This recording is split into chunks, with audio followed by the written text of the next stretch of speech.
नेता आदरणीय हेमाराम जी, सांसद और यहाँ के विवादी नेता कर्नल सोनाराम जी, हमारे पूर्व विधायक मेघवाल साहब, रूपाराम जी, सुनीता जी, कपूर साहब, समा बानू जी, आज़ाद साहब, मंच पर सभी नेतागण, साथियों, कांग्रेस के कार्यकर्ताओं, आप सबका बहुत बहुत धन्यवाद और शुक्रिया।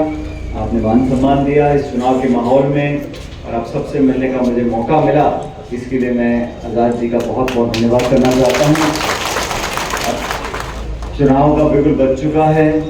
कल जोधपुर में हम लोगों ने नामांकन सभा को संबोधित किया और अच्छा माहौल जोधपुर लोकसभा क्षेत्र में है और इस तरह का इलाका है, जैसा आज़ाद बोल रहे थे कि यहाँ पर सब लोग जुझारू हैं, कर्मठ हैं, जबान के पक्के हैं और हम लोग भी देख रहे हैं कि देश में जो लगातार वातावरण बदल रहा है। 10 साल से एक सरकार दिल्ली में है जो पूर्ण बहुमत लेकर, जनता का आशीर्वाद लेकर 10 साल से शासन में है। आज इस चुनाव में हम लोगों को मूल्यांकन करना पड़ेगा कि 10 सालों में हमने बार बार वोट दिया, क्या हमारे नौजवान, हमारे किसान, हमारा मध्यम वर्ग, हमारे श्रमिक, हम सबके जीवन को क्या वो बेहतर कर पाए कि नहीं कर पाए। और चुनाव में बहुत सा गणित लगता है, लेकिन अंत में कांग्रेस पार्टी एक ही व्यक्ति को टिकट दे सकती है। तो हम सब लोगों ने व्यक्ति को टिकट दिया और मुझे पूरा विश्वास है कि राजस्थान में इस बार जो बदलाव की हवा है उसका पूरा असर बाड़मेर लोकसभा क्षेत्र में होगा और यहाँ पर भारी बहुमत के साथ कांग्रेस पार्टी चुनाव जीतेगी। मेरा आप सब लोगों से आग्रह है, आप सब पार्टी की विचारधारा से जुड़े हैं, कांग्रेस के कार्यकर्ता हैं, आप लोगों को समझना पड़ेगा कि देश में जो हालात निर्मित हुए हैं वो किस कारण से हुए हैं। आज विपक्षी पार्टियों को लगातार खत्म करने का काम केंद्र की सरकार कर रही है। कांग्रेस प्रमुख विपक्षी पार्टी है, हमारे खातों को सीज कर दिया, हमें चुनाव लड़ने से बाधित किया जा रहा है और इस प्रकार का जो रवैया है केंद्र सरकार का वो लोकतंत्र के हित में नहीं है। आप चुनाव लड़ो विचारधारा के आधार पर, योजना के आधार पर, अपनी प्रोग्राम और पॉलिसी के आधार पर, अपनी रिपोर्ट कार्ड के आधार पर, सबका स्वागत है। लेकिन चुनाव लड़ने से पहले जिस प्रकार का अहंकार और घमंड भारतीय जनता पार्टी के अंदर है, आप कल्पना नहीं कर सकते कि किस हद तक ये सब लोग जा रहे हैं। तो इस देश में लोकतांत्रिक मूल्यों को सुरक्षित करने के लिए, इस देश में 75 साल से जो संवैधानिक संस्थाओं को हम सब लोगों ने पोषित कर विराट बनाया है, उन संस्थाओं को लगातार खोखला करने की जो कोशिश की जा रही है, उसके विरोध में चुनाव है। हम सब सारे विपक्ष के दल इकट्ठे हुए हैं इस बात को लेकर कि ये मजहब की राजनीति, मंदिर मस्जिद की राजनीति, इस पर काम नहीं चलेगा। आप एमएसपी पे हमारी पार्टी ने घोषणा करी है, न्यूनतम समर्थन मूल्य किसान को, हमारी सरकार बनने के बाद हम एमएसपी पर कानून बनाएंगे। हम महिलाओं को 50% नौकरियों में आरक्षण देंगे, हर महिला के घर में 1 लाख रुपए की आमदनी साल की देंगे।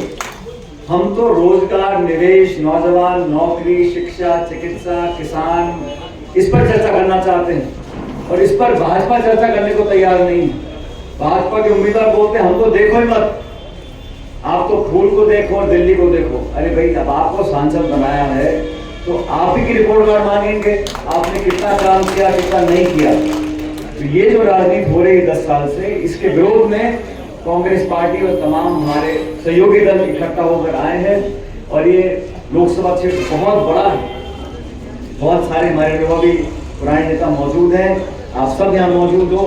ये लोकसभा क्षेत्र बहुत लंबा चौड़ा है, इसमें उम्मीदवार हर जगह नहीं जा सकता, इसलिए हम सब मिलकर आज आपसे आग्रह करने के लिए आए हैं कि आज से लेकर मतदान के दिन तक हम लोगों को अपना मन बनाकर एक दूसरे का सहयोग करना है और 36 कौम को, सब लोगों को साथ लेकर आगे बढ़ना है। और बदलाव जब होगा, याद रखो दोस्तों, उन राज्यों में जहां भाजपा और कांग्रेस का सीधा मुकाबला है, उन राज्यों में कांग्रेस पार्टी को जरूर जीतना है, क्योंकि ये जिम्मेदारी हम लोग की पड़ जाती है जो इंडिया अलायंस के पार्टनर्स हैं। कांग्रेस प्रमुख दल है और पूरे देश को आज जरूरत है एक मजबूत विपक्ष की, और विपक्ष मजबूत कब होगा जब कांग्रेस मजबूत होगी।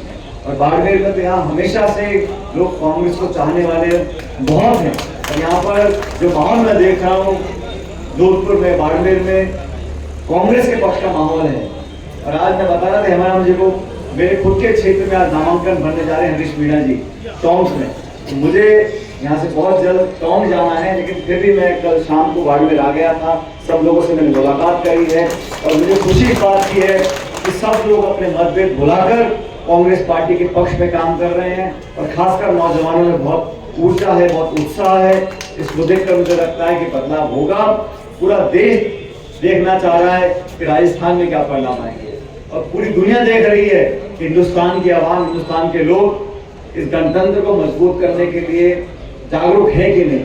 लोकतंत्र की जड़ें हमेशा मजबूत रहें, घमंड और अहंकार की राजनीति को समाप्त करें, टकराव की राजनीति, प्रतिशोध की राजनीति, विभाजन करने की राजनीति तमाम एजेंसियों को लगा रखा है।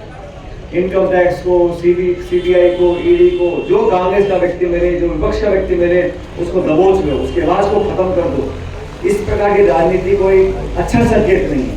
इसलिए ये इसका व्यक्तिगत चुनाव नहीं है, ये भविष्य का चुनाव है। और कांग्रेस को मजबूत करेंगे तो मैं समझता हूँ देश में लंबे समय तक हम लोग एक ऐसा देश बना सकते हैं जहाँ पर सब लोग समृद्ध रहे, किसान मजबूत रहे, नौजवानों को एक भविष्य बेहतर बनाने की उम्मीद जगी रहे। मेरा आप सबसे आग्रह है कि हम मिलकर हमारे उम्मीदवार को, उम्मीदवार जी को मजबूती दें और कांग्रेस पार्टी को जिताएं। अभी ये आजाद साहब भाषण दे रहे थे, मैं देख रहा था कितना बदलाव आया है। पहले जब मुझे मिले थे तो एक लेखक के रूप में मिले मेरे को कि साहब मैंने किताब लिखी है, 8-10 साल हो गए मेरे साथ। फिर मैंने कहा तो किताब लिखते हैं, तो पता पड़ा छोटा बड़ा धंधा पानी भी करते हैं। फिर समाज सेवा में चले गए, फिर राजनीति कर रहे हैं। और आज मैं भाषण सुन रहा था, बिल्कुल मंजे हुए नेता की तरह भाषण दे रहे थे। बहुत शुभकामनाएं आपको अवस्था। और आप इस क्षेत्र में, पूरे जिले में लोगों को सक्रिय रखो, कांग्रेस पार्टी की प्रति लोगों की जागरूकता और बढ़े, हमारी विचारधारा और व्यापक हो। और हमारे दोनों तीनों बुजुर्ग नेता बैठे हैं, हालांकि कर्नल साहब को बुजुर्ग नहीं है, अभी भी कबड्डी कुश्ती के लिए हमेशा तैयार रहते हैं। और हेमाराम जी तो ऐसे हैं, मैंने 20 साल से वैसे ही बिल्कुल बाल पके हुए हैं, लेकिन चेहरे पर मुस्कान रहती है। और सच में हेमाराम जी ऐसे व्यक्ति हैं, पिछले कई सालों से, 1 दशक से ज्यादा हो गया, मुझे इनका जो सानिध्य प्राप्त हुआ है राजनीति में, व्यक्तिगत जीवन में। हम दोनों की उम्र काफी ऊपर नीचे है, लेकिन हमारी सोच, हमारा काम करने का तरीका और कभी कभी हम लोगों की जिद, ये बहुत जिद्दी है हेमाराम जी, मैं भी बहुत जिद्दी हूँ। तो हम दोनों जिद्दी लोग जो है, ये मैं तो वहां से पूरब से और ये यहाँ मारवाड़ से हेमाराम जी, हम दोनों मिलकर पार्टी का झंडा उठाए हुए हैं। इसलिए आपसे आग्रह है कि आप हम सब के आग्रह को मानो, कांग्रेस पार्टी को जिताओ और भारी बहुमत से हमारे उम्मीदवार जीत कर जाए। ये आपसे अनुरोध करने आया हूँ। आपने एक बार पुनः मेरा स्वागत सम्मान किया, उसके लिए बहुत बहुत